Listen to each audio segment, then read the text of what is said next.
Welcome to Jon Ferrian Live. I've got Scott, I've got Rick, and I've got Jayson from the Altitude Sickness crew from Wisconsin is here with me tonight. And these guys are dancing because they're so excited to be living large out in Alpine, Wyoming. Like, which is the best dancer, guys? Like, okay, let's have a dance off. Rick, it's your turn. Let's see your best dance. Okay, we got the dance off with Rick. Rick, 5-time repeat guest. Jayson, you're next. It's your turn for the dance-off. What do we got going on, everybody? Oh, yeah. Dancing and living large in the house tonight. Scott, you're a public figure. You're a police officer, but this is your time to shine, buddy. This is your time to shine. Dance-off. Your turn, buddy. Oh, yeah. He's doing like, what's that move called? Is that the Arctic Cat digging my... Cobra Kai. Is that digging my Arctic Cat out of the snowbank move? Is that what that one is? Wax on, wax off. Wax on, wax off. All right, I'm going to give it my best shot, guys. Ready? Boop, boop, boop. We're living large tonight. All right, guys. Welcome to Jon Ferrian Live. We are here on Sunday night at 7 p.m. Pacific time, as usual. And we want you guys to share this show out. Let's get the message out. You know what we're going to do for sharing tonight? Woody's Racing is back in the house. We've got a Woody's Racing hoodie and some Idahoan potatoes. All you have to do is watch the show tonight, share the show tonight, get on Facebook and Instagram, and follow our buddies at Woody's Racing. They're a snowcross race team, Arctic Cat snowcross race team from Minnesota. An amazing family. Paul Woody, Kim Woody, Taven Woody, racing family, and then Theo from Canada is down this year racing with them as well again. So give them some love, share the show out, and we're going to have a great episode tonight as we talk a little bit about AIARE Level 1 training that these three gentlemen just finished this last week. It's fresh on their minds. They're excited to be here and tell you guys all about it. So we killed the music. You guys catch your breath? I mean, have you guys caught your breath from the dance-off? My glasses were starting to fog up. Oh, my goodness. I don't think I've worked that hard at the beginning of a show in a long time. Holy smokes. We're still at altitude. I'm winded. Yeah. What altitude is Alpine, Wyoming? What do you guys at? Is it like 5,000 feet, something like that? 5,800. Yeah. So leave to Scott, the smart one, to tell us what the elevation is. Right? He's our guy. He's our guy. Like, you know, hey, Guy. Scott, we don't know what the hell's going on. Can you tell us what's going on over here right now? So, yeah. All right. Is that the way the whole week's been for you, Scott? Pretty much. All right. Well, let's do a quick round robin of quick introductions. So every single one of these gentlemen have been on my show previously. Scott, let's start with you. You're right here beside me. So quick introduction, give us a quick reminder maybe of the episode you were on with us and what that was about. Just a quick brief summary of that. And then we'll jump back to, your day job and where you live. Let's do that. And then we'll jump up to Jayson next. Yeah, absolutely. So I was on the show with a good friend of mine, Steve Turnicliffe. Him and I were involved. He was involved in an accident, and I had to render first aid and try to get medical attention to him. And been through a lot with him. Obviously, if anybody watched the show, they saw that one. It was Steve's an incredible guy, and for him to get back on a snowmobile again last year was awesome. We're going to get him on a snowmobile again this year. Obviously from Wisconsin. I'm in law enforcement, and just love snowmobiling. Dude, thank you for your service. Appreciate what you're doing, and thanks for helping get the word out about AIARE Level 1s and getting your training in. So we'll come back to you here in a little bit. Jayson, you're next. Give us a quick overview of the episodes that maybe you've been on. Is this now your second or third appearance? Second appearance? No, this is number 2. Oh, you know what it is. I mean, let's be honest. Like, you're the only one that actually works, right? Because when I reach out to you guys, according to Dave Wager, between Rick and Jayson, like, I'm like, hey, can one of you guys make it on this coming week? And Rick's like, oh yeah, I've got time off. And Jason's like, man, I'm sweating bullets over here. I'm covering for Rick, trying to make this place run, right? Just holding it together, John. I tell you. I know. All right. So, Jayson, I'm sorry. I didn't mean to steal your thunder there. No, that's okay. Yeah. My name's Jayson. Second time being on John's show here. The first show, John had us on, Rick and I, on just kind of introducing our kits and our emergency trauma kits, just kind of getting the idea out there, getting some feedback from people. John was kind enough to have us on to introduce that. So My been abs- a firefighter paramedic for 10 years now. Yep. And just living large. Awesome. And I'm gonna circle back to this, in a minute here. But I'm gonna tell you that after my snowmobile ride yesterday here in the state of Washington, I have a very, very renewed appreciation for paramedic, firefighters, and your guys' first aid kit. I've got a story to tell you guys tonight myself. So, Awesome. Rick, Awesome. it's your turn. Up there, buddy. You're up in the. Well- Rick's in the house. He's up there. Oh, hey, I'll do high five. You do low five. Ready? Give me low. Right. 1, 2, 3. Oh, there we go. Look at that. We made it happen. All right, Rick, So, tell us a little bit about you and remind everybody how many times you now have been on the show. All right. My name is Rick Shircel. I'm a firefighter paramedic for the city of Greenfield, a suburb of Milwaukee. I've been doing that for about 10 years now. Jason and I started a company called Altitude Sickness, where we're trying to educate people in the backcountry just on trauma and what they're going to do in medical emergencies. I've been on 5 times. I'm One pretty time sure that is now the new record. Like, I don't think anybody else has beaten you yet. I go bring it up because I know Dave Wagner was on there 4 times. So Yeah. I just edged him out. I mean, not that it's a contest, but if it was, you definitely are winning. Yeah, not by a whole lot. But I don't know. It's like we were lucky enough that I reached out to you, I don't know, months ago, and just kind of told you what we were up to and asked if you'd be interested in talking to us about it. And Jason and I talked about like our first aid kits and what we're trying to accomplish, and maybe try to sum up with the clinic. And then I was on for like head traumas one time, and then like heavy bleeds. Yep. As far as like what to go do and how to work a tourniquet. Yep.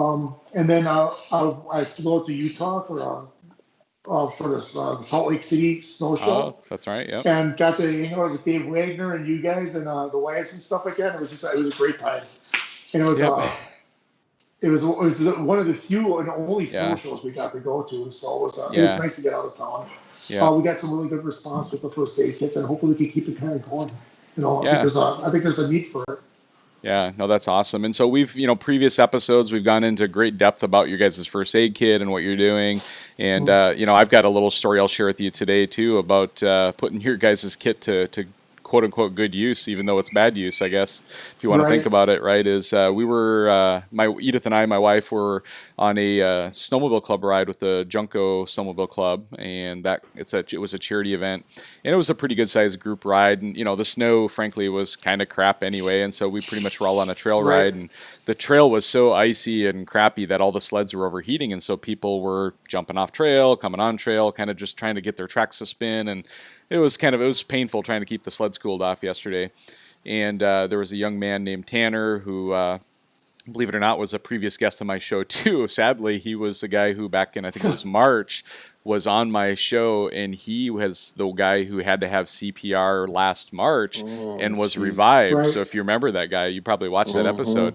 Same kid, same guy. He's in his 20s, and this time he got kicked a little bit sideways on the trail, was on an unfamiliar sled, lost control, and we weren't going very fast. Literally, we were maybe doing like 20 miles an hour. And, the sled got bucked up, and because the trail was so hard, he landed all of his weight on his shoulder and dislocated his shoulder. And, I was second rider. We had a leader, and I was second. Edith was behind me. And very quickly, another good reason to have radios, by the way, is like we got quick calls on the radio. Right. Hey guys, hold up. We got an incident. Come back, check it out. And so we got turned around and came back and saw what was going on. And Tanner was still laying on the ground. We were checking him out. Jimmy, myself, and some others, and there was a bunch of people who kind of jumped into action there. But the first thing was to kind of make sure, he was comfortable.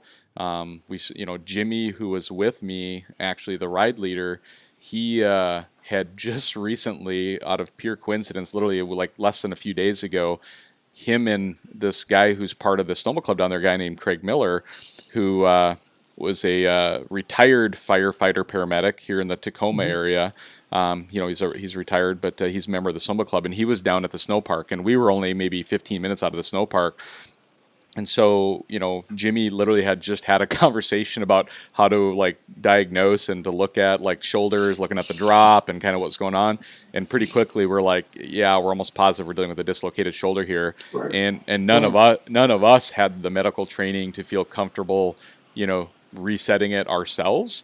And so the decision was made, since we had a paramedic in the parking lot, we sent a guy down, picked him up, come back up. So within 30, 40 minutes of keeping this guy comfortable, we had the paramedic back up there. But in the meantime, we popped open and laid out on the sled our first aid kit from you guys. We also, a big shout out to Robin Cook out of Oregon. He has a survival kit from a company called freeridersgarage.com. So it's a website, and he sells a really great survival kit. So it's a great complement to your guys' kit between what he has and what you guys have. Like I had fire starters, I had knives, we had all kinds of things. We had the medical, like the main thing we used out of the kit from you guys is some of the painkillers and stuff like that, right? Is the medication to kind of just help them calm down. We got a fire going, which, by the way, in the Pacific Northwest, it is very difficult to start a fire in the wintertime. All the wood is always, all the smoke, it's always so soaked. Everything's so wet all the time. And so we use fire starters, all stuff, and we just struggled to use moss and sticks to get the tinder to get going, and finally resorted to using like a Gatorade bottle with gasoline from one of the sleds to kind of just keep dousing the fire until it got enough heat to dry everything out. And but it took us almost 45 minutes to an hour by the time Craig got back up there, reset his arm, and got back on the, got things going. The fire was perfect. We got it good and stoked up about the time that Tanner was like, his arm was reset, and so we got him good and warmed up and comfortable before he went back down to the snow park. And the crazy part is, not that I would have recommended it, but Tanner, when he got down to the snow park, was feeling good enough. He basically was just taking painkillers, and he hung out for the rest of the evening with us. He didn't even go to the hospital because it was obvious that it wasn't broken. He had full use of it. The pain had gone away as soon as he reset it, but I'm sure it'll be pretty sore today. Right. But it just reminded me, shoulders are tricky. Yeah, it reminded me how quickly things can go wrong and how important the work you guys do, and having somebody who's trained, whether it be wilderness first responder, first aid, medical providers like yourselves, the paramedics. Man, having someone in your crew that really knows what they're doing, it saved a ton of stress yesterday that it would have been 3-4 times more stressful than it was had we not had Craig there, the paramedic, to help us out. So, man, what a reality check we had yesterday, and we're thankful everybody's awesome. Okay. So. Glad you had a good outcome. It's funny about that. What's that, Rick? It's funny that you brought up like building a fire and stuff like that, because the last times we go out, we set aside a day to go and like cook lunch and heat hot dogs, just to show the guys that we're riding with on how hard it is to go and start a fire, and how much wood you have to even go and basically use it, and think about how much you're gonna have to go and use for a whole night to keep warm. So it's just kind of like it's great for us to go because we get a warm meal and stuff like that, but it's actually just so that we can go and do it, that we have the stuff with us. Yep. Because I'm the first guy to say it's like, the snow conditions are rough out here, but we go so far back. We follow Scott everywhere. Yeah. And he said, we find the snow. Can't tell you where we found the snow. Oh yeah, you just got to go. And by the way, I cut all the wood because Rick's sled wasn't running good. So he said, and they couldn't find me. That sounds like typical Rick. So yeah. Yeah, but that's another thing too. It's like I had a problem with the stuff that because we're so far back, you need to have you need to have good tools, a first aid kit, a survival kit, and stuff. Yeah. And I know it seems like a lot to go and carry, but like I said, it's like trying to haul back my sled where we're at. It ain't gonna happen. So you got to be a jack of all trades. When you ride with Scott, it's like don't follow Cal. Yep. If you follow Scott, you got to make sure you got the stuff with you. Yeah, in our crew we were riding with yesterday, it was very clear that we had plenty of stuff. We had a repetitive first aid kits. We had a repetitive thing. We ended up with somebody who had like a piece of cloth for a sling, and then we were actually using like a strap, like some of these straps that we use for like connecting sleds together for towing and stuff too. And we kind of created a makeshift like sling and kind of to get his arm. Because at first when it was dislocated, we wanted to just like keep it from going anywhere, and so we kind of cinched him up a little bit and got him comfortable. And then ultimately we had to lay him down on the trail. Like at the point that they were resetting his arm, they laid him flat on his back down on the trail as they were doing it, and he had his shirt off at that point. And so we all laid our jackets and stuff down on the ground and kind of gave him something to lay on. And again, thank goodness the weather was actually fairly decent yesterday. It was kind of, probably in the 20s yesterday where we were at with the sunshine out, but we were on a shaded trail. So I don't know, worked out as good as it could have, I guess. But the good news is we were prepared. We had everything we needed. Luckily, we had somebody who knew medically what to do, and the outcome was perfect. So, all right. The next thing I want to chat a little bit about, guys, too, is that you guys have been fans of the show. You've been following it for a long time.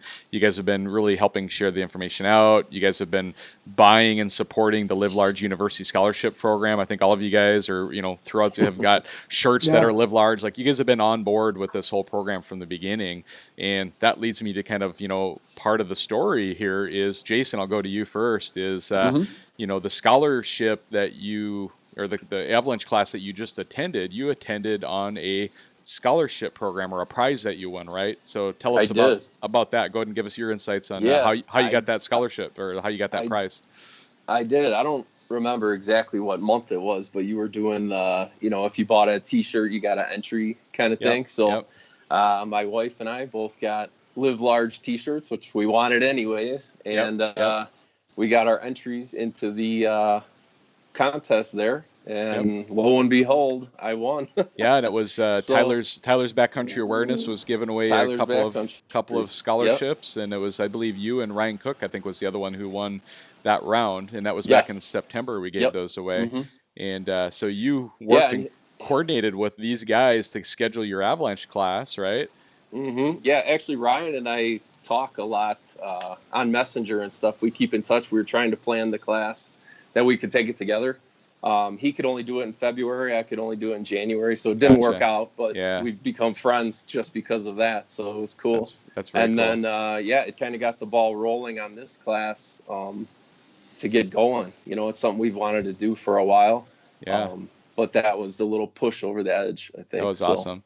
And then fast forward a little bit, and I'm going to come down to you, Scott, next here, is you took advantage of applying for the Live Large University Scholarship Program, right? And so the AIARE Scholarship Program, and of course you were engaged, and you'd been on the show, and you'd shared the show out, and you were involved, and I'll just make it clear to everybody is when you apply for a scholarship program, what myself and AIARE are looking for is somebody who, is involved in the snowmobile community, making a difference in their community, what's going on, and riding with other riders and encouraging them to get their training and education, right? And so, there's a bunch of scholarships that were given away. I think we end up with 26 scholarships total that were given away.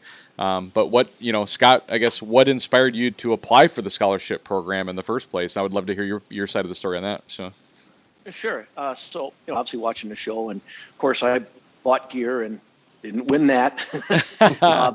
But, I saw the scholarship program, and it's long overdue to get the Avalanche class, because I've been leading out here. I've been out here for several years. I've been out here with Jody and Pink Ribbon Riders, and so I decided, I should probably do the scholarship. And one of the other things I want to do is I want to further my career.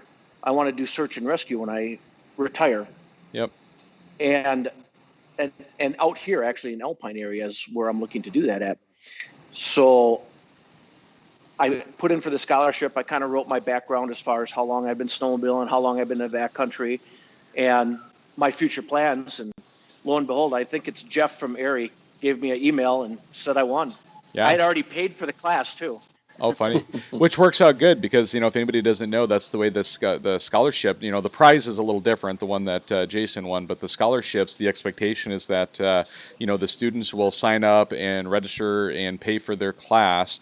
And at the point that they complete the class and provide back their certificate of completion for their level 1, AIARE will reimburse you for that, that class. And so you still have that part of the process to go through, but your name's on the list and you should be all clear once you get that certificate from, Brian Lundstedt on the training that you guys did. So awesome.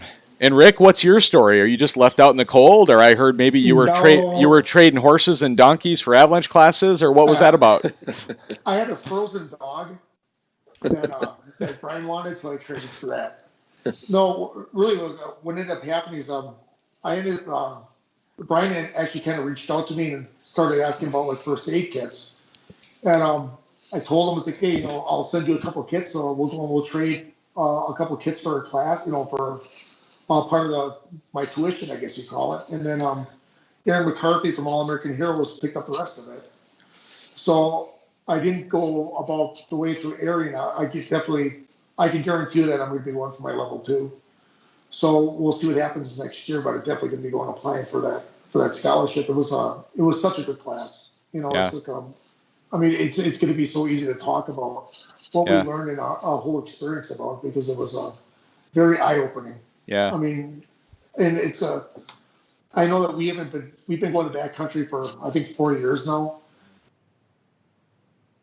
People that we ride with, because they're experienced riders, and even the experienced riders will get something out of it. I mean, it's like we really look at things a different way right now. So it's well worth it. It was the best frozen dog I ever sold. Very good, very good, cool. So I know, while Scott was getting his beauty sleep the other night. Let's just be clear, and Scott, you're looking beautiful, so that beauty sleep absolutely worked. So Scott went to bed early the other night. Yeah, so Scott went to bed early, and I was talking with Rick and Jayson on the phone, kind of preparing for the show, and I think I gave you guys some homework, right? Do you guys remember what it was? Well, yeah, Jayson wrote it down. Hey, John, they're not good with homework. I try to teach Well, I'm just wondering, because I have borderline forgotten the homework I assigned. I remember one of you guys were supposed to talk about, what was your expectations going in. One of you guys was the class itself, and the other one was, what did you experience, right? I don't know. I'm not sure if I'm getting that just right or not, but I think I'm close. I'm warm, right? I think Jayson was going to take the first one. Jayson, let's just start there. So, what was your anticipation? What were you expecting kind of going into it? Is that what we were going to talk about, Jayson, right? Yeah. Okay. That's how you laid it out. Yeah. Yeah. I've been busy saving dislocated shoulders and stuff, so I got lost track of time. So we're on like a 2-week snowmobile vacation here. So yeah, like all of us have been tired. Snowmobiling, and our brain has checked out. But let's see if we can pull this show together and make something happen. So all right, Jayson. I think expectation wise, there were a lot of unknowns. Like these guys have said, we've been riding in the backcountry for years. Out west here, I would say, 3, 4, but going up to the UP before that, things like that.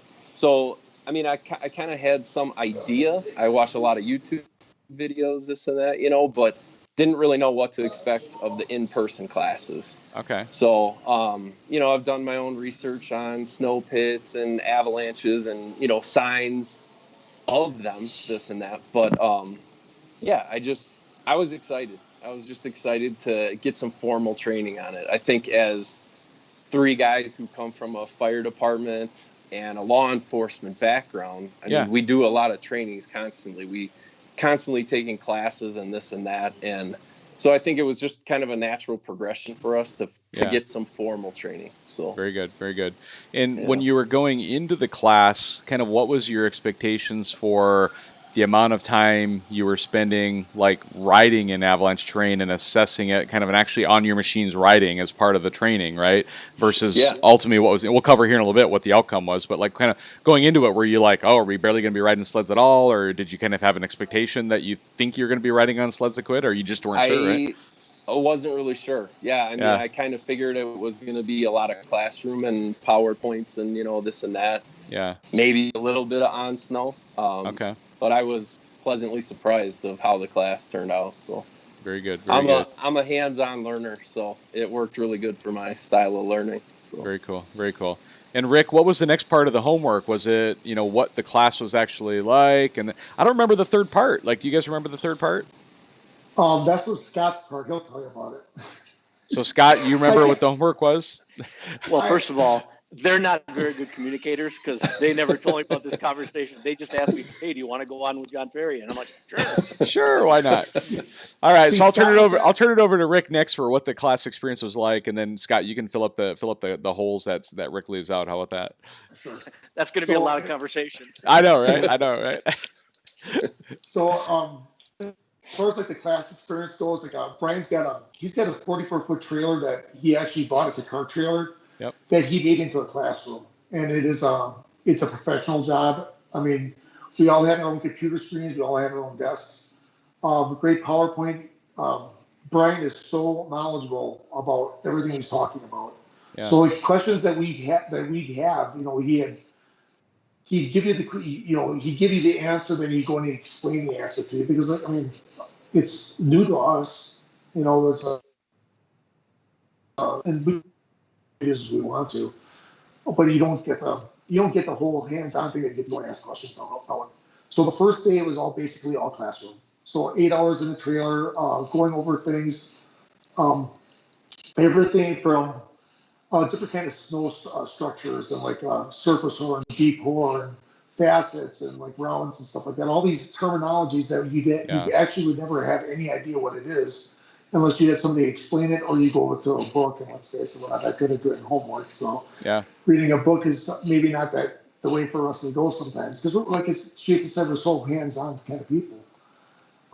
So our first day was that we got our snow study kits that he supplies, and then also we got the AIARE handbook, which is going to be something that you can go and like write down all like the group that you're going to be riding with, the snow conditions, the avalanche forecast, upcoming snow conditions, and also everything that you go when you dig a snow pit, that you can go and record that. So he kind of explained all that to us. The second day, because it's a 3-day class, we were in the classroom, so I don't know, just before about, and the first day, then we actually dug our first, we did a beacon checks. We went out into the parking lot, and then he had us go and dig out a beacon, or stuck on a probe, and wanted us to go dig out where the probe was, just to show us on what it's going to be like the digging in avalanche conditions, and how, I think it was like 3 feet we had to go dig down. And it was snow that was piled up by the snow plows. So it's kind of conducive to an avalanche. And we had 6 guys working on it, and it's tough. It's one of those things that we talk about, buying the best equipment and stuff. Even your shovels that you go and you buy, because we had a couple of guys that didn't have, like the BCA shovels or the climate shovels or something that's supposed to be an avalanche shovel. That I think one of them broke. One of those broke or bent, and then actually during the class, another one had a failure to it. So it's actually showing on how important it is that you make sure that you have your equipment that you're going to need. So it was learning on how to do like a beacon check and making sure that everybody's gonna, you start getting into a routine. That every day that you go and you head out, then you do your beacon checks, you're going to do your radio checks, you're going to make sure that you have everybody's telephone numbers and everything, and make sure you have all your safety equipment. Yeah. Second day was a little bit more classroom. They had us go check out a website that's gonna and Scott's gonna know what it is. I just kind of had a mind break. It's kind of like a GPS. Caltopa, thank you. There you go.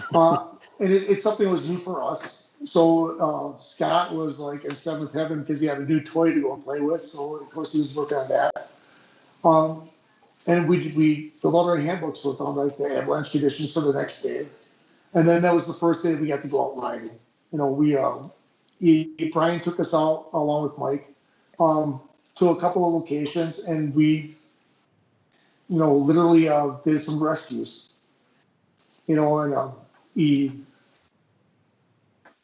he'd go and bury a bag with a beacon on it, and he'd go and pick up a group leader and explain on how important it is to have communication as far as like in a high stress situation that things have to be organized. And if you're going to ride your sled up to a spot and go and work your way down to go and find a beacon, if you have to go work your way up, how to use our probes properly, how to use our beacon or our transponders properly, which was great because it's I know I've practiced a bunch of times in the past with my daughter, just in the backyard, we just go and bury things. But it's the first time you got to use like multiple people to go and find a beacon.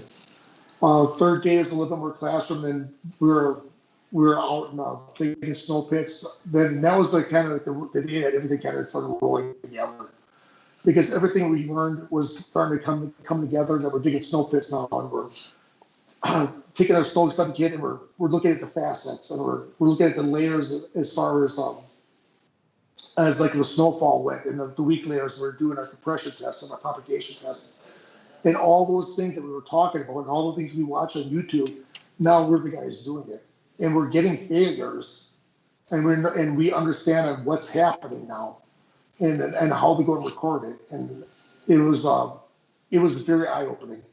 Yeah. And it's the whole thing, like even like checking out slopes and everything, to make sure that we're staying safe, and to see like on how to understand, like when we look at these avalanche reports, now they're starting to make sense. Well, they Yeah. made sense before, but it was always like, it's in the red, or it's in the, it's in the yellow, or it's in the orange. But now it's like, now we know why. Yep. So it was super eye opening. We did multiple burials, as multiple victims. We all had a chance to be a leader. We all had a chance to go and find the, we all had a chance to go and dig them up. I mean, everybody was included. Everybody learned something. Everybody walked out of there a better snowmobiler and a better person for taking those classes. Yeah. Yep. No, that's Until awesome. You kind of ran on, so we'll let Scott go and fill up the rest. Yeah, no worries. I've actually got some questions as we've been going through this. I've been thinking about some questions to lay on to Scott now. Here is, Scott, Rick, Jayson talked about kind of what he was expecting going into it, and I think you guys are all generally aligned, but I'm just trying to kind of share the wealth here on, giving you guys an opportunity to kind of each share a piece of it. Rick just went into, what the class was like and was expectation and what the expectations were versus what they experienced. And I guess the question I have for you, Scott, is, since you guys are a group that rides together very consistently, what do you believe will change in your future riding, when you're out riding with your buddies here that you're out with going forward? Like, what was kind of the biggest eye-opener from the training and the classes that you feel like you can apply to your regular annual trips that you guys go on? And what do you anticipate being different than what you would have done before, possibly? So I think that one of the biggest things, it was nice going to this class with everybody else, because, I'm the one that's always leading. I know the terrain the best out here in Alpine anyways. And now I have other people, other eyes to watch what terrain we're in, because one person can make a bad decision if no one else is going to jump in and say, hey, maybe we shouldn't be doing this. Maybe the conditions don't. So this trip that we're on right now has been totally different. We sit down as a group every morning. We go through the checklist that's provided in the field handbook, and all three of us are now making decisions. All three of us double check each other when we're out in the woods. And I love it. It's a huge difference. It takes a lot of pressure off me being the guy in the front all the time. I know I got eyes behind me, and I know people are watching out for me. I see how these guys do the rescue. I know if I ever get caught in something, that they're going to be right there, and they have the knowledge and the skills and the tools to do it. So that was an eye opener. Yeah, that's a really big part of this that I know, if anybody watches the show regularly, you've heard me say this before, and I just really want to call that out now, is the idea that, Jayson, the avalanche gear that you wear and the training that you get is for Rick. Rick, the avalanche gear that you wear and the training that you get is for Scott. Scott, the avalanche gear and the avalanche training you get is for Jayson.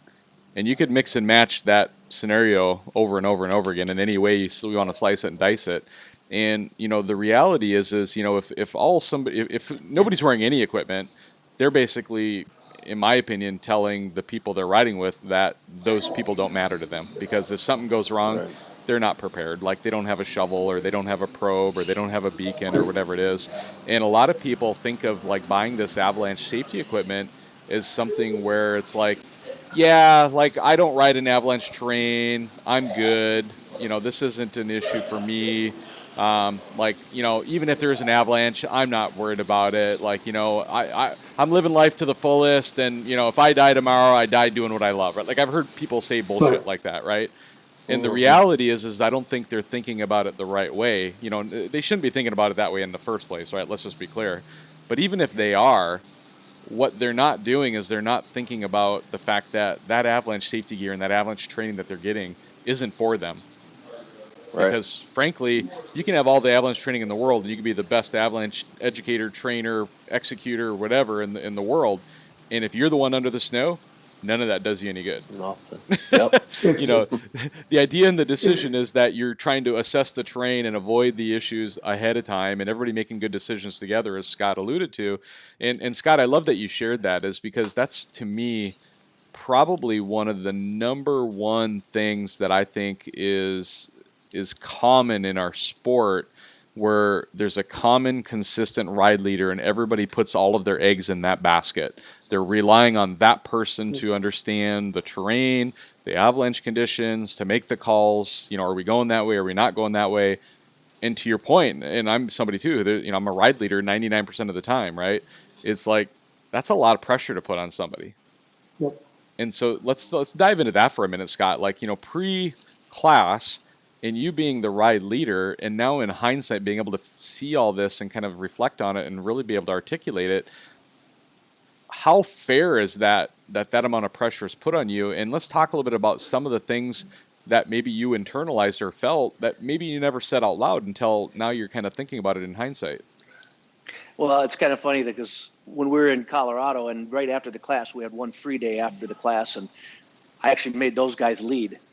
And it was funny to sit back and kind of watch. And, I'm sitting back, I'm seeing these two guys up front and they're pointing directions. We just went there the day before with Brian, and I'm like, guys, it's this way. They made the right decision. Yeah. But then we got up on top of a ridge line, and I had looked at maps because that's what I do. I look at maps. I kind of knew the area from the maps. I said, there's a peninsula here. As long as you don't go off of this cliff or this cliff, we're good. It seems simple. Yeah. Don't die here, don't die there. Just stay in the middle, right? And honestly, to me, it does seem simple. So we're playing in the trees, and Jason calls on his radio. I can't find you guys. Nobody. So I said, well, I just heard where you were with your sled, and I popped out, came over by him. I said, how's it feel not finding everybody? Yeah. It's a lot of pressure. You're constantly watching, and of course, this week we came out, and now in Alpine here we have a group of 8, which is pretty good sized group to be leading. Yeah. But it was nice because I could have these guys kind of help me out watching where the group was and kind of keeping the herd together. Yeah. But yeah, it's not only the pressure on keeping the group together and making sure everybody's staying, because a lot of times I'll have to wait and just sit there, and I'm not the one being able to play in the fresh powder because I'm waiting for the group. Yeah. And then, then I'm always worried about, am I getting the guys to the powder, especially in these kind of conditions, because the trails are just, everything's just beat. It's just all packed down. It's carpet bombed everywhere. Yeah. So we're digging further to try to get powder, and that's in the back of my mind. I want these guys to have a good time. It's just there's so much going through your mind as a leader. Yeah, no, absolutely. And that's the whole thing, is like Scott had me lead to go on whatever. Whoa! Man down. Man down. The duct tape failed. That's Gorilla Tape. I got that back up there. It was like Scott had me lead to one of our spots. It's one of my favorite spots to go to, but it is way, way back there. Yeah. And it's like I said, it's like when I go riding with Scott, I know sooner or later we're going to find a good snow, but we go where everybody else don't go. So it's so, for us, it's so important that we took these classes just for the fact that I think there's a lot of times that we don't go where a lot of other people go. It's like we push farther because we want to find a good snow. Yeah. And John, and John, you probably know this from doing all the leading you do. Everybody behind you, they're not paying attention to where they're going. They're just following you.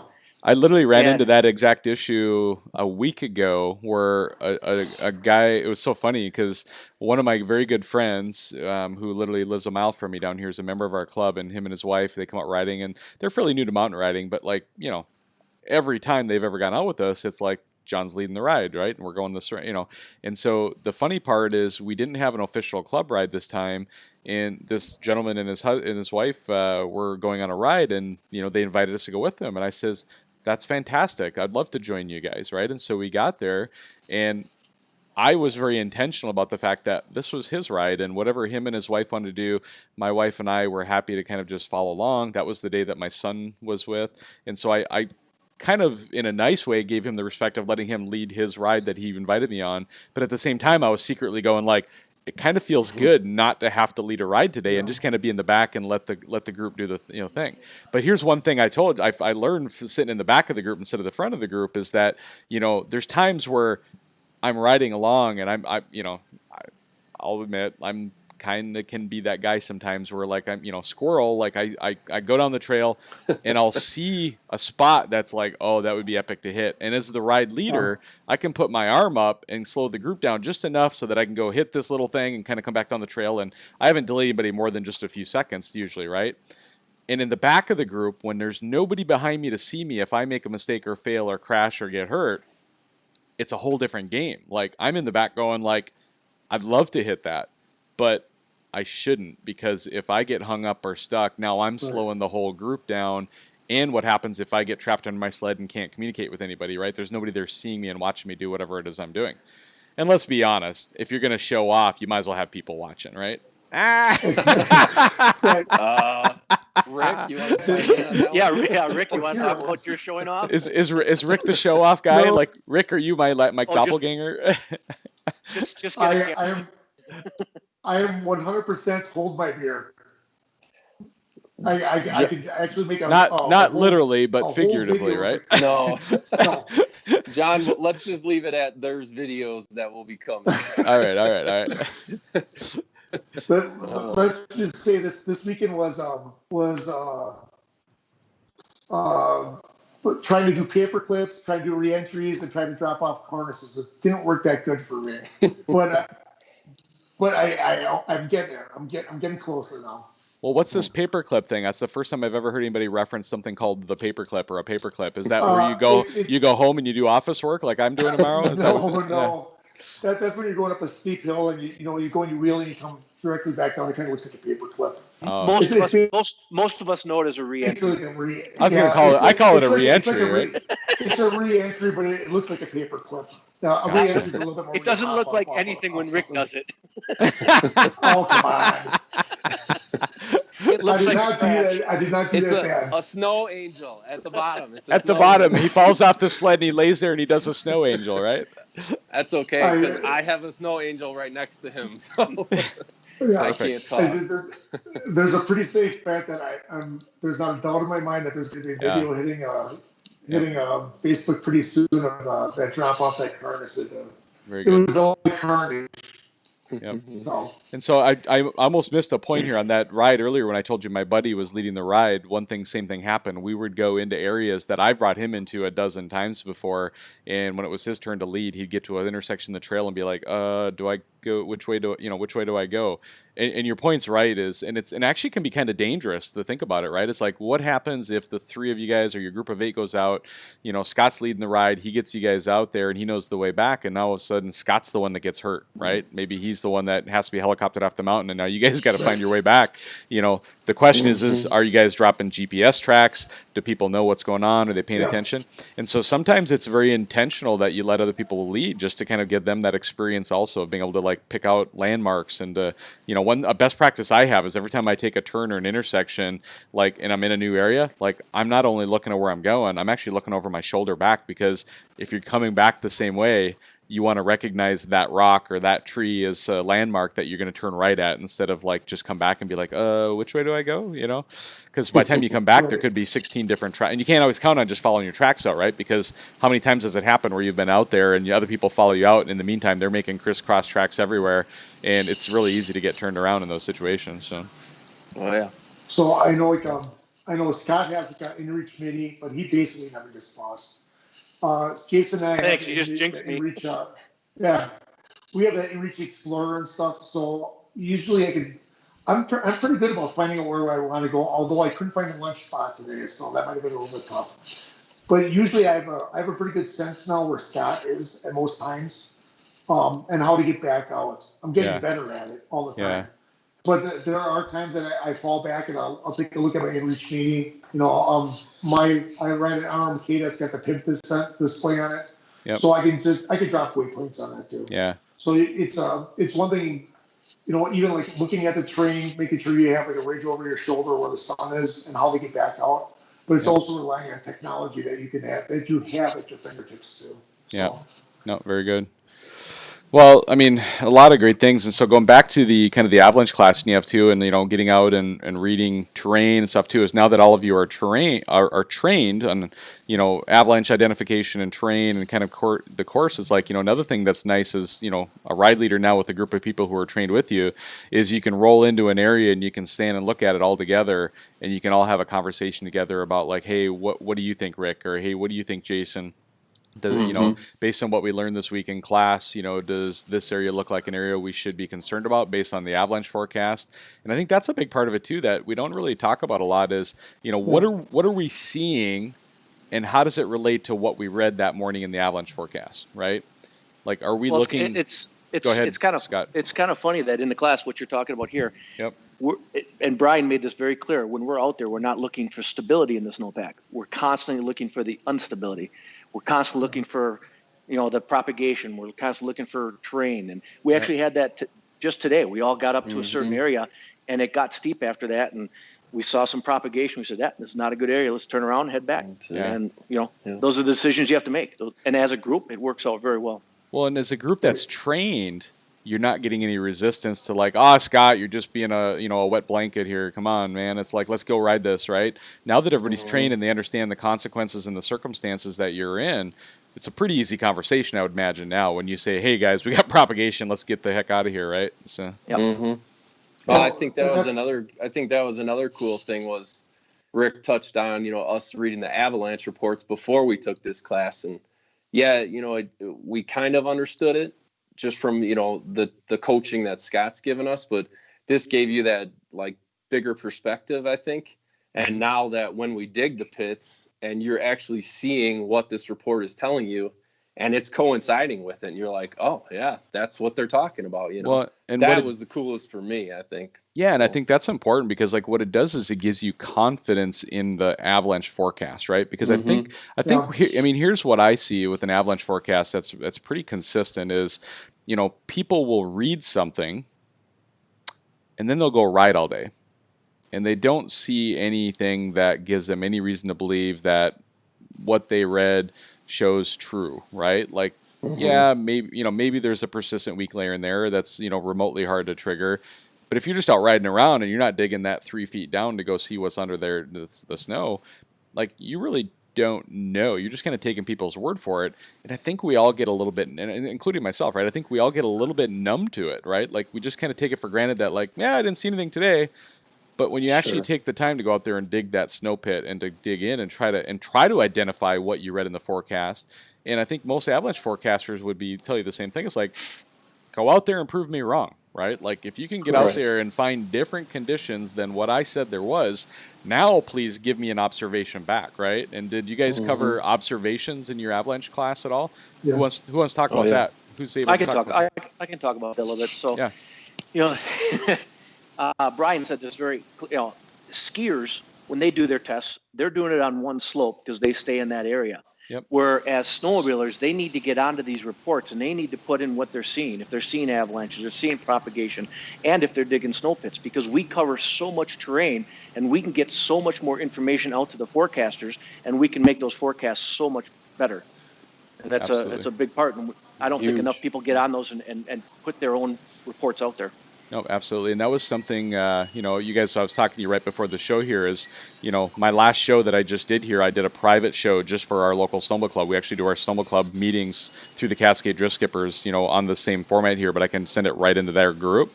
And we spent a good chunk of our meeting time this last week talking and showing people how to submit an observation with our local avalanche center, and literally screenshots and highlighted where the links were at and how to fill it out and what kind of stuff to enter in and stuff too. And it was pretty eye-opening, and I think that's a big need across the entire country, regardless of what avalanche center and whatever you're riding in, is to make sure that you're submitting observations and letting people know, like, hey, what am I seeing out on the snow? Am I seeing facets? Am I seeing wind loading? Am I confirm or deny? And especially if you see any avalanche terrain or propagation like that, take pictures of it and submit it and send it in. It's a huge deal for every avalanche center out there. So, and Brian shows us exactly how to go and do that too. It's like on how to go and submit something, and we actually went and submitted our snow pit that we did, to the avalanche center and stuff, just so he knew that.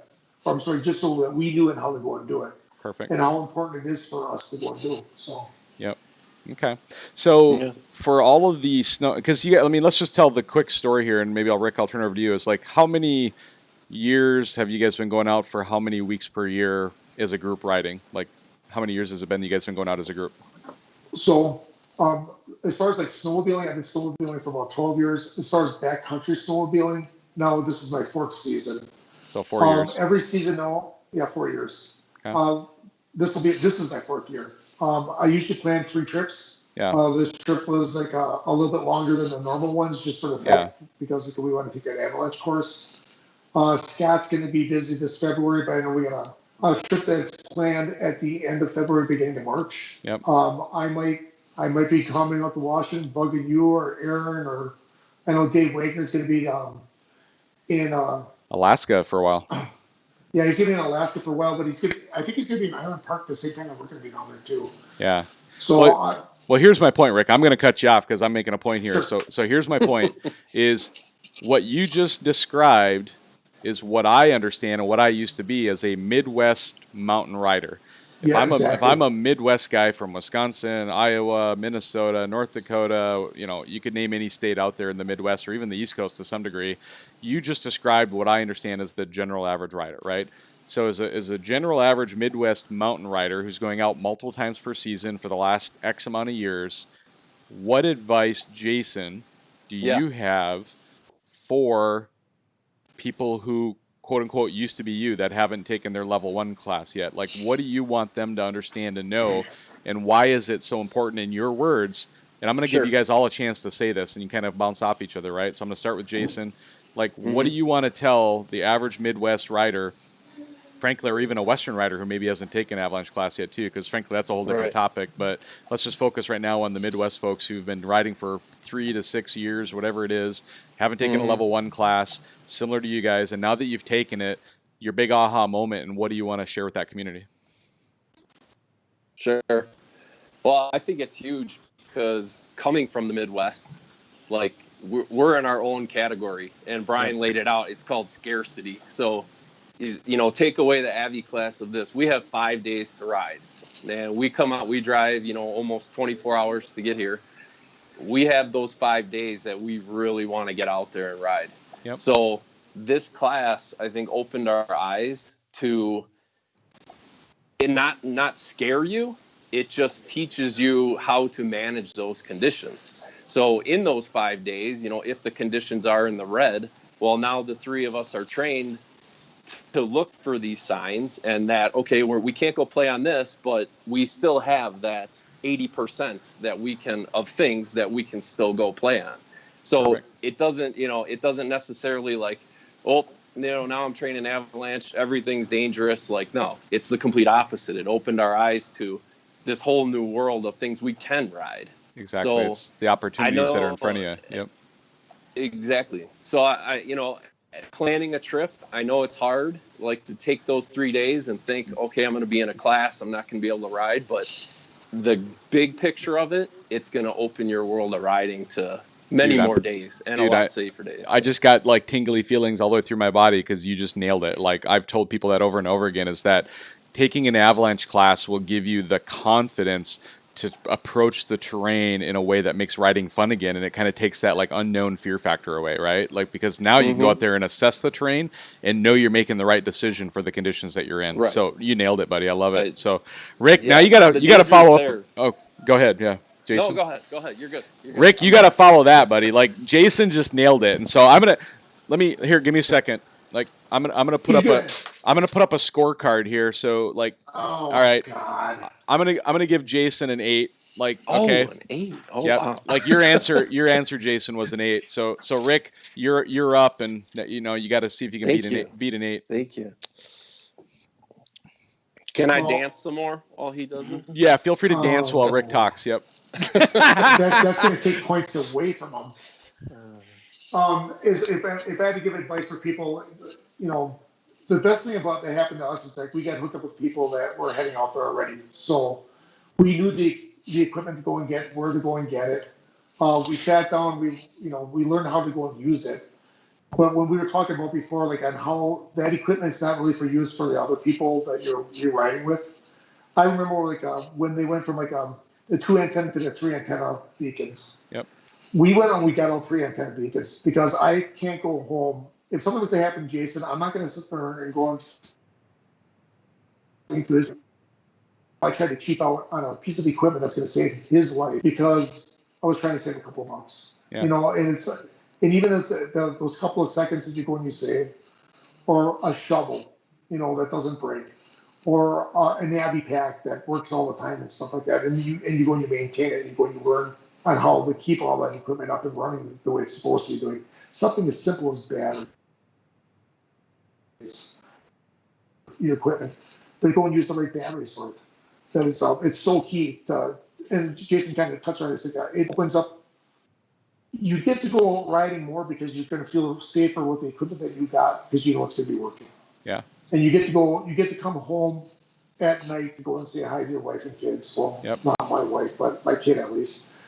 But it's so important to get the education, to get the equipment, and to keep progressing as the sport progresses. We had 3 turbos in our group this week. And these guys are going higher and farther than they ever have in the past. Yep. But it was like we know there was times that we didn't go up slopes that we would have loved to go on up just because we know the avalanche. Yeah. Because we're more educated now.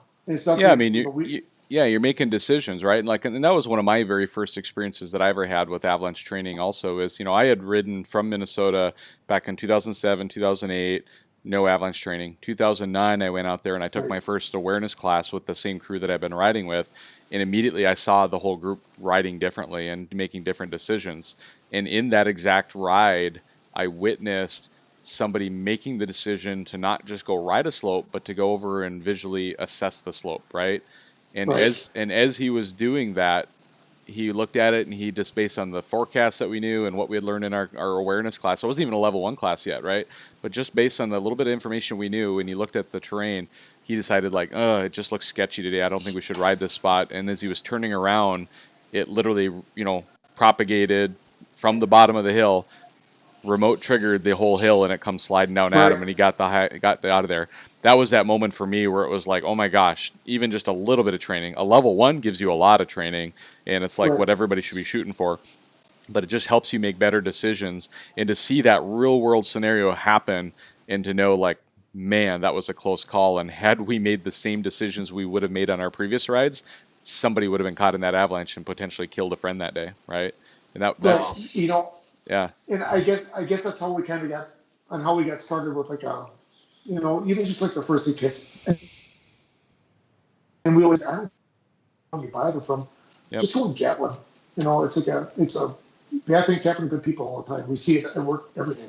Yep. And it's I read all the avalanche reports all the time, and a lot of times it's not that group that was riding with the people like upon the avalanche and digging them out is a group that was just driving by. So don't just think it's going to be your group that you're saving. It's possibly to be anybody. So. Yep. Okay. Well, Rick, your score here. You ready for it? Okay. 7. So we're gonna go 7.9.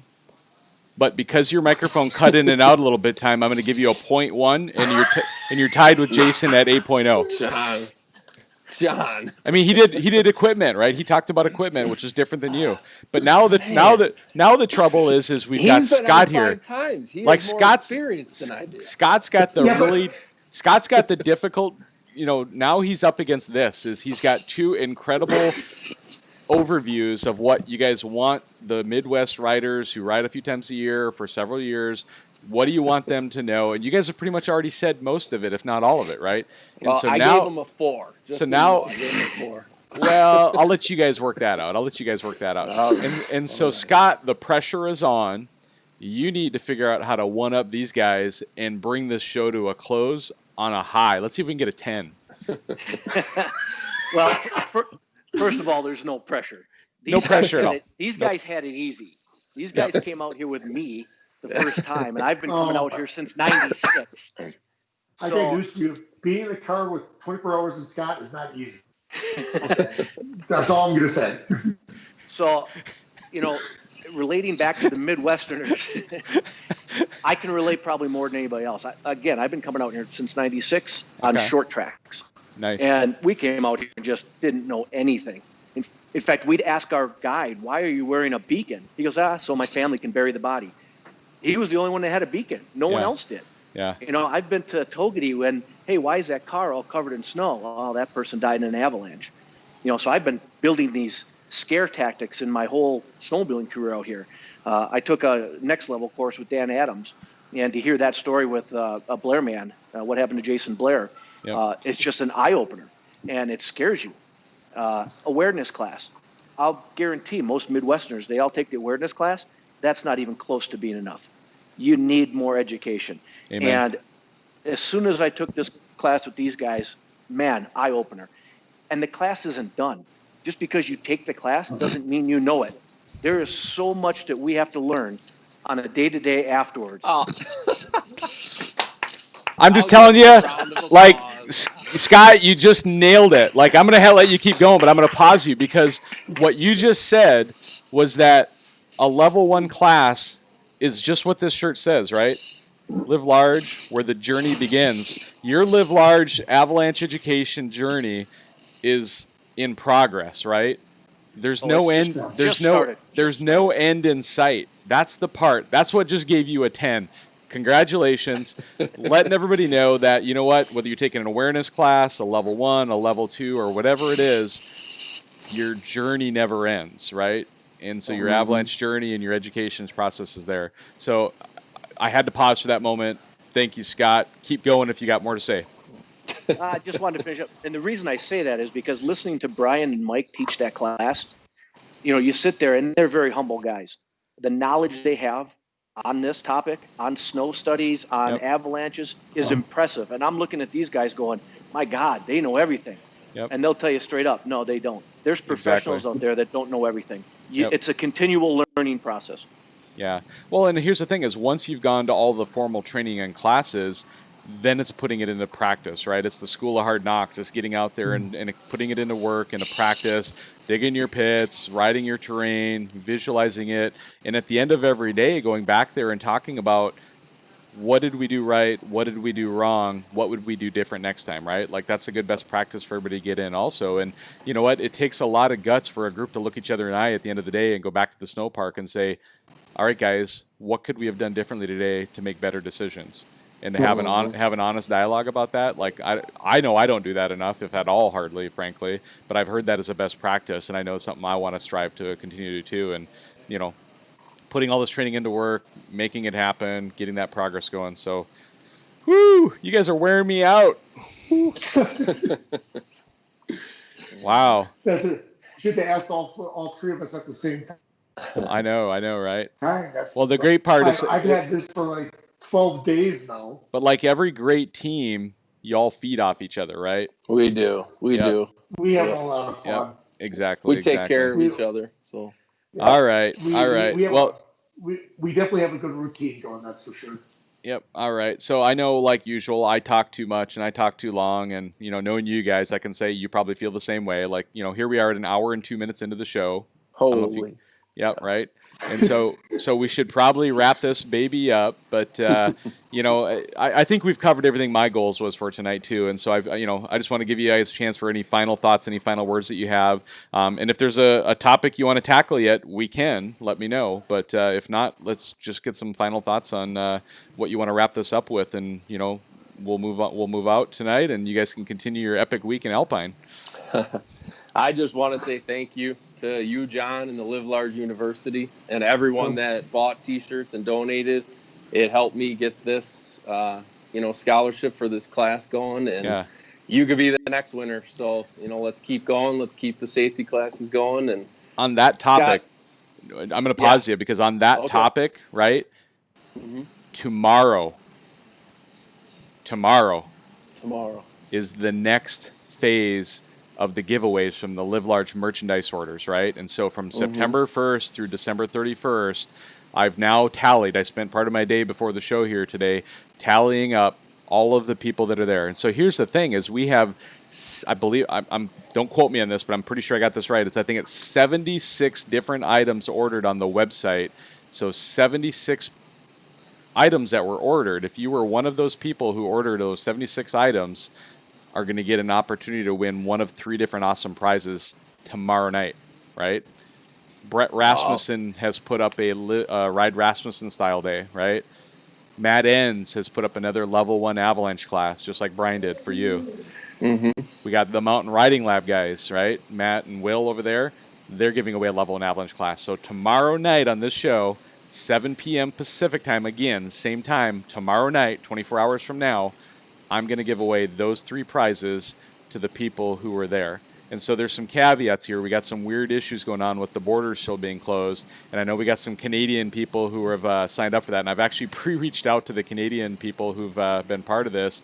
And I've said, hey, you may not be able to get across the border. You know, we may not be able to get you in a class this year. We may have to hold it in the next year. And I've got all that worked out if it becomes an issue. But I'm hoping we get some awesome winners tomorrow night to give that away.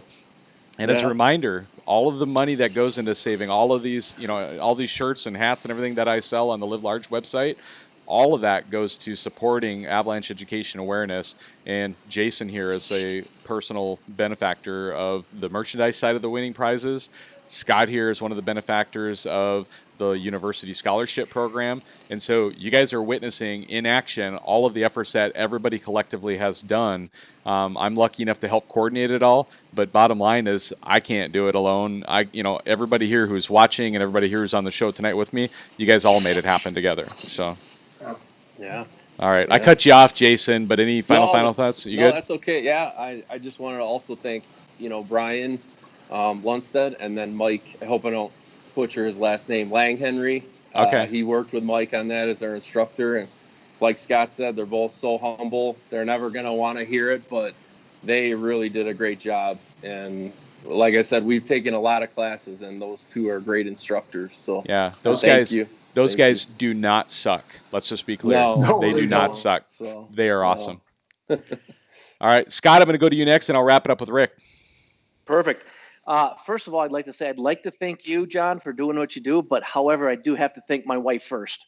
Do that. Because I tell you what, I couldn't be out here this many times a year without my wife letting me do this. And this is the first time she's probably actually seen me face to face as she's watching the show right now. Very cool. So big shout out to her. But, absolutely thank you for everything you do. Thank you for this. I mean, what you're doing here, what you're doing online, bringing an already tight-knit group together, closer together, and putting this safety out there. I can't thank you and AIARE enough. Awesome. So excited. And by the way, you guys, your buddy Steve Turnicliffe is right here watching right now. He says, you are damn right. Awesome. Hey, John. And he typed that with one arm, just saying. Had to throw that in there. I'm sorry. It was like a softball. It was like, it was just right there happened. All right. Scott, were you going to say something else? Or Jayson was? Okay. Before you go to Rick, now that Scott made me look horrible, I would also like to thank my wife, who is at home with my 3 children. Honey, I'm an idiot. I'll be home in 3 days. Oh my God! Talk about backpedal. Backpedal, right? So, hey, Jayson, that's why I have a new sled. You do. I am on my 2015 with a blown motor. All right, Rick. It's up to you to tie this whole thing in a big, pretty bow and wrap it up and send everybody home. Well, I just want to thank my daughter because, she's the apple of my eye, and I miss her a lot. And I can't wait to go and see her. But this whole experience has just been, even from day one when we first reached out to you and stuff. I never thought I'd be on the show, much less 5 times. Dave Wagner 5 times.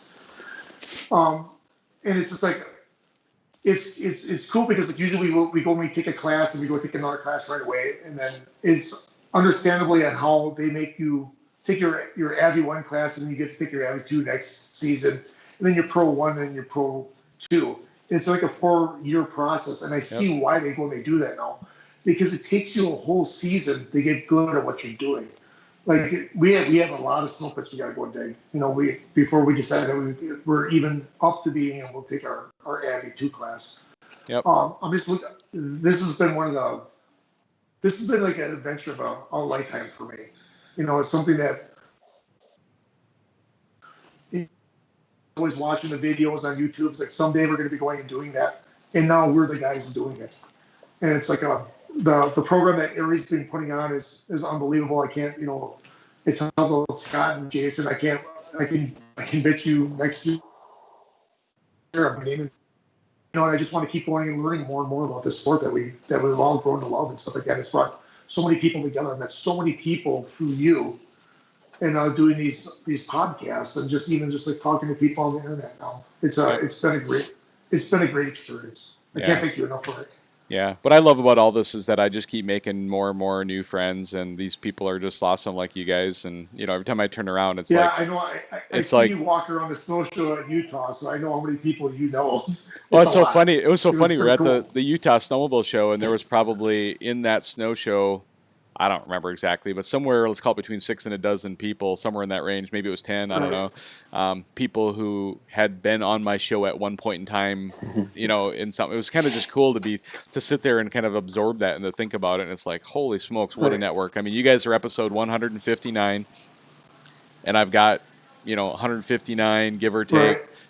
New friends that I've made over the last 2.5+ years. And, this thing just keeps getting bigger and better all the time.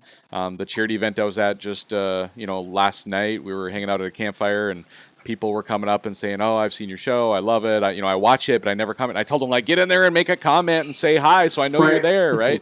And just for anybody who ever watches that, just know that unless you're dropping a comment in there, your name and, me having you in the forefront of my mind doesn't pop up if you're just watching, right? But if you share it, if you, make a comment in there, even if it's something like, "Hi, I'm from Brainerd, Minnesota, my hometown," right? Something like that. It just puts you on our radar, and we love kind of continue to build those relationships with everybody. So, and that was a cool thing, like Brian and Dave and like Aaron and you and stuff like that on the internet and like on the phone all the time. But they go and like meet these guys in person now, and it's like I feel like I got lifelong friends. I can't wait to see them again. I can't wait to go sledding with them. Yep. It's like it's such a great community. I love it. It's one of the best things I've ever done. Awesome. Well, you guys hang tight. I'm going to go ahead and finish wrapping up the show, and then I'll see you guys on the back side of the show here in just a minute. But I want to thank everybody for watching. Again, tune in tomorrow night, at 23 hours from now. I'll be giving away those prizes from Brett Rasmussen, Matt Enns, and the Mountain Riding Lab for everybody who's ordered merchandise on the Live Our website and helped supported the program that helps make all of this possible. God bless everybody. Live large. Have an amazing night. Thanks.